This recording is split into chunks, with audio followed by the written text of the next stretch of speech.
मेरे प्यारे बच्चों, इमेजिन मैथ्स में आपका स्वागत है। बच्चों, आज हम लोग पढ़ेंगे 10th क्लास का quadratic equation word problem question.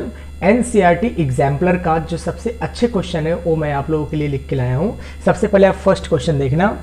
A natural number when increase by 12 equal 160 time it's reciprocal. बेटे, नंबर को आप क्या मानोगे? x। आपको नंबर को बोला है कि ऐसा कौन मतलब बोल रहा है आपसे ए नंबर बताओ, एक ऐसा नंबर बताओ जो 12 से इंक्रीज हो रहा हो और इक्वल है उसके रेसिप्रोकल से। तो आप क्या काम करो, यहाँ पे लेट नंबर आप लिख लो, लेट नंबर बी x लिख लिया।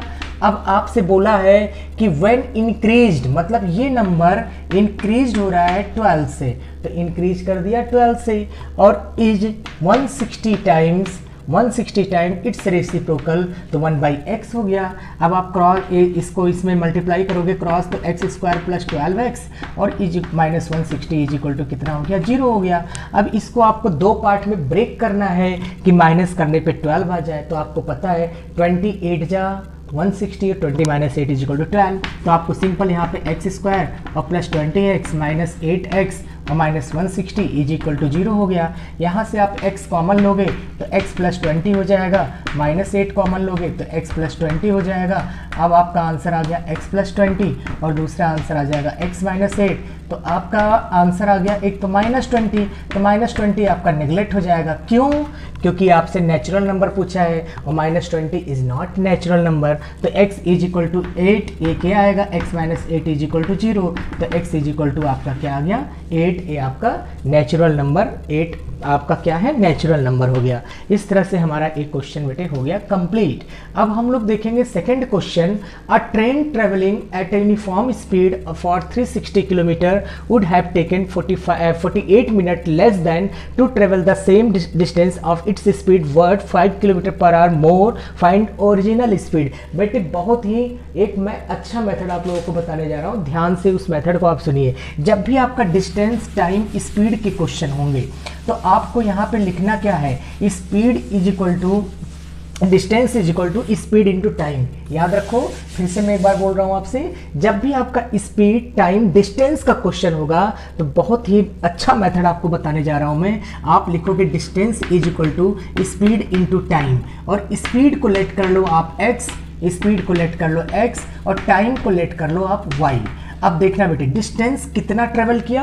360। तो आप डिस्टेंस की जगह आप लिख दोगे 360। स्पीड को आपने क्या लेट किया? x, तो स्पीड की जगह आप x लिख दोगे। टाइम क्या हो गया? y। ये हो गया इक्वेशन नंबर 1।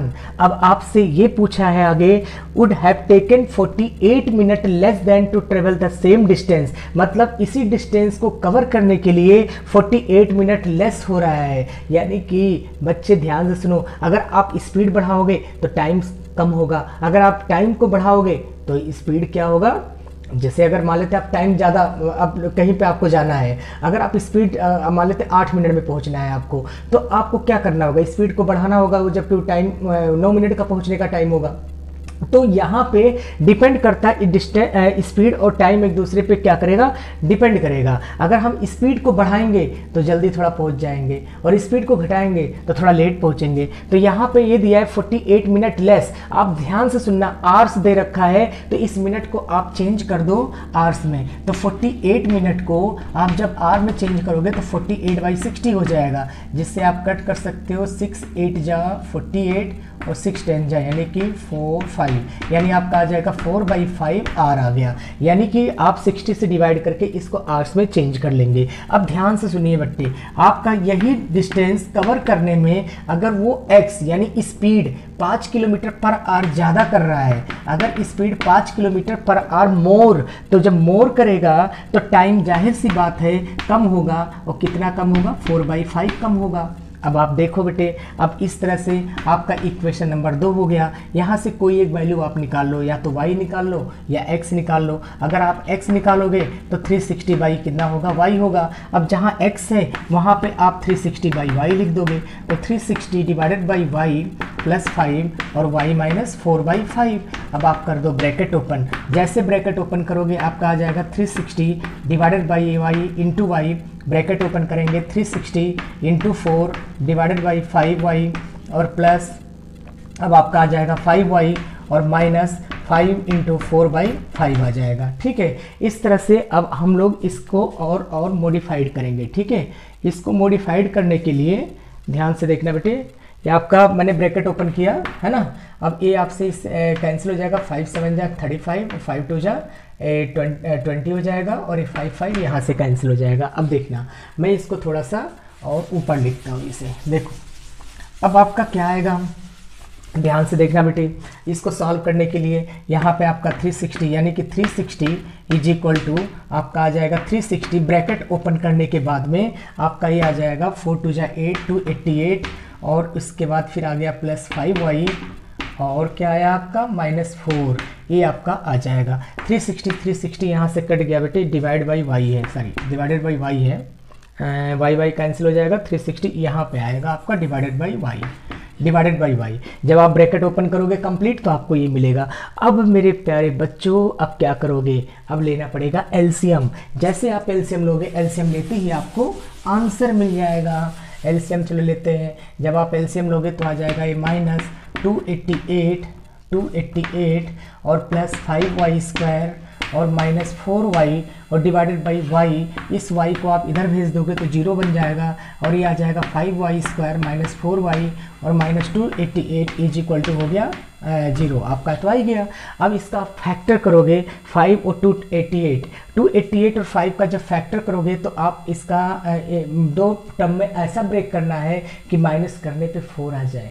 तो माइनस करने पे 4 लाने के लिए आप यहाँ पे क्या करोगे, एक तो बनेगा आपका 36, आप देख लो यहाँ पे 5 2 88, इसका फैक्टर करना है बेटे आपको, है ना। ऐसे दो पार्ट में फैक्टर करना है कि आपका ये 4 हो जाए माइनस करने पे। देखो मैं बता देता हूँ आपको, 288 इसको प्राइम फैक्टर कर लो, 144 हो जाएगा, फिर 72 आ जाएगा, फिर 2 से 36 आ जाएगा, फिर 2 से 18 आ जाएगा, फिर हमारा 2 से 9 आ जाएगा, फिर 3 से 3 आ जाएगा, और फिर 3 से 3 और ये 5, यानी हमारे पास इतने नंबर्स हैं। इन नंबर में से हम लोग ऐसा सब्ट्रैक्ट करेंगे कि 4 आ जाए। अब देखना 2 2 जा 4 2 जा 8, एक तो ये ले लिया। अब 3 3 जा 9 9 2 जा 18 18 2 जा 36 ये हो गया। 1 मिनट 2 2 जा 4 2 जा 8 5 जा 40 और 36 आ गया, 40 और 36 बन गया आपका। अब आगे आप लोग कर लेना सॉल्व, 5y² माइनस 40y और माइनस कितना हो जाएगा प्लस 36y और -288 इज इक्वल टू हो जाएगा 0। अब बेटे आप जब इसको सॉल्व करोगे तो y की वैल्यू आपका आ जाएगा 8, y की वैल्यू क्या आ जाएगा 8, और जो y की वैल्यू 8 आया तो उसको उठा करके आप क्या करना, पुट कर देना इक्वेशन नंबर 1 में, तो आपका x आ जाएगा, और x आपकी क्या थी, स्पीड थी। तो इस तरीके से आप लोग देख सकते हैं x और y लेट करके क्वेश्चन कितना इजी मेथड से सॉल्व हो गया। अब मैं आप लोगों को नेक्स्ट बेटे देखो, आपका एक क्वेश्चन है, जेबा are younger by 5 years then what she really is, then the square of her age would have been 11 more than 5 times her actual age. What is the age her now? बेटे इसको देखो, ध्यान से देखना आप लोग, ठीक है। इसको सॉल्व करने के लिए मेथड देखना, जो जेबा है उसके एज को हमने लेट कर लिया x, तो जेबा के जो एज है उसको लेट कर लिया x, लेट एज ऑफ जेबा, ठीक है। तो आपने इसको लेट कर लिया x। अब ध्यान से देखना बेटे, जो जेबा है 5 years एंगर का मतलब क्या हुआ, एल्डर का मतलब होता है बड़ा, एंगर का मतलब होता है छोटा, ठीक है। तो 5 years आपका क्या है, छोटी है, यानी अपने ही एज का 5 years एंगर, यानी x - 5 what is is really is then the square, यानी इसका फिर स्क्वायर हो गया।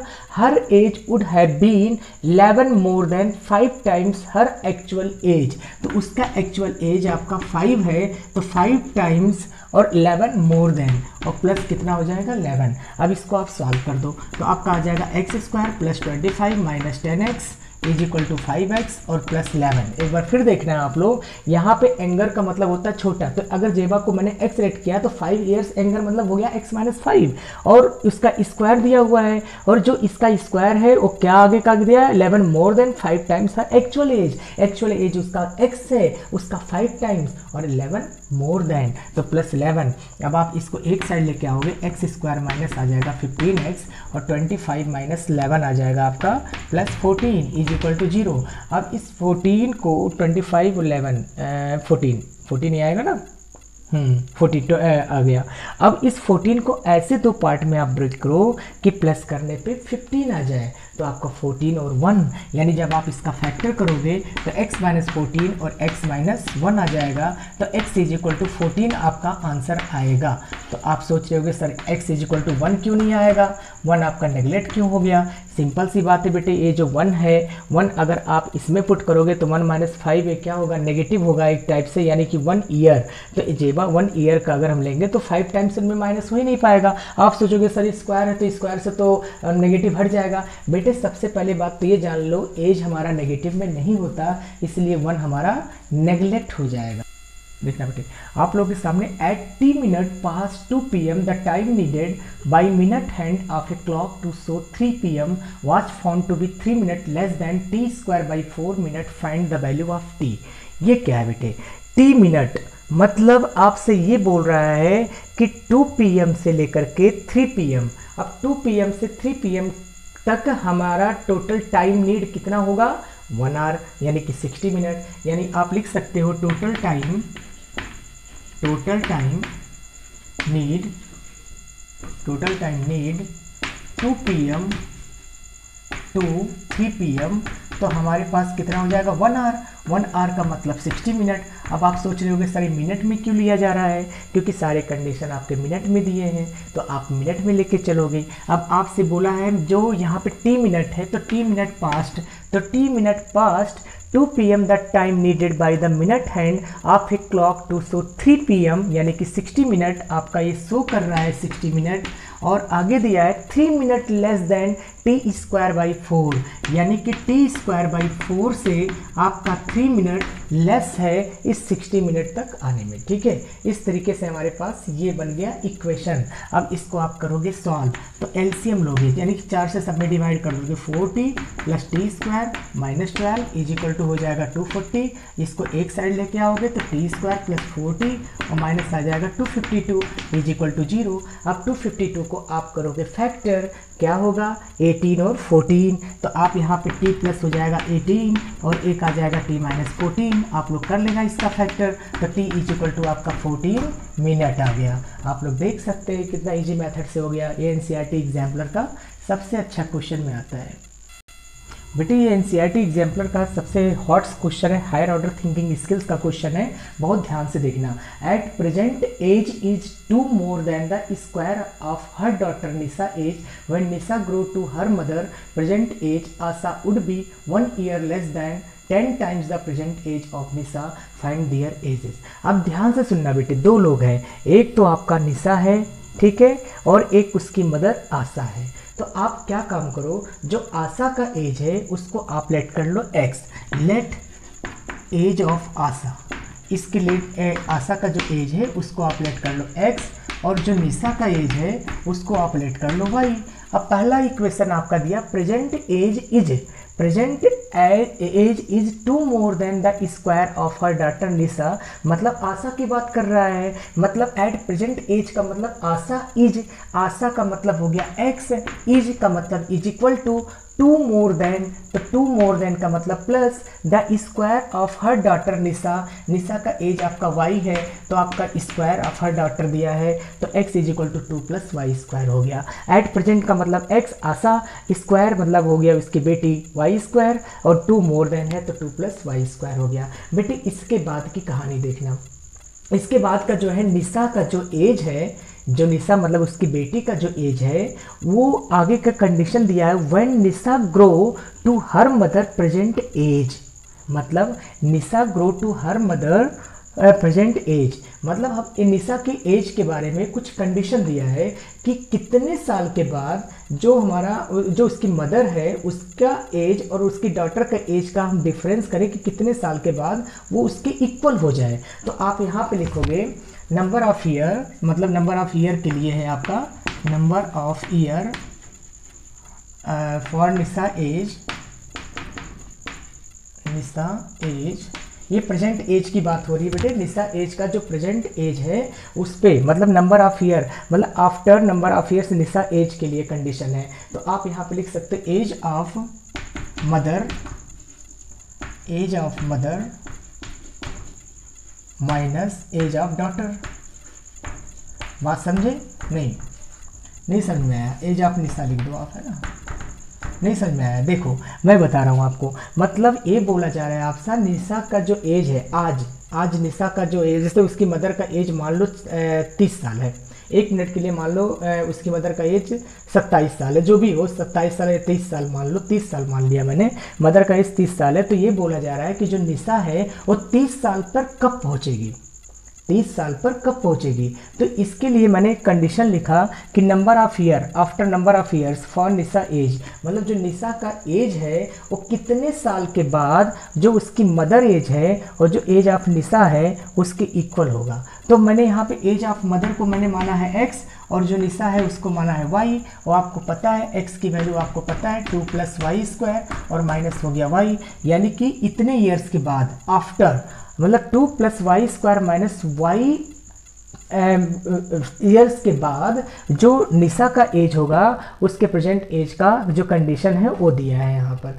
अब ध्यान से सुनना, ये तो ईयर आ गया, नंबर ऑफ ईयर आ गया, मतलब जो भी जैसे होता नहीं है 3 ईयर्स के बाद, तो आफ्टर 3 ईयर्स, आफ्टर 3 ईयर्स का मतलब क्या, उसकी बेटी में भी 3 ईयर्स ऐड होगा और उसका जो मतलब जो मदर है उसमें भी 3 ईयर्स ऐड होगा। तो आफ्टर 3 ईयर्स या एगो 3 ईयर्स, तो आपको पता है दोनों में 3 माइनस होगा। तो यहाँ पे ये जो निकल के आया आपका, ये नंबर ऑफ ईयर निकल के आ रहा है कि इतना नंबर ऑफ ईयर होगा। ठीक है, अब ध्यान से देखना बेटे, नंबर ऑफ ईयर का मतलब ये हो गया।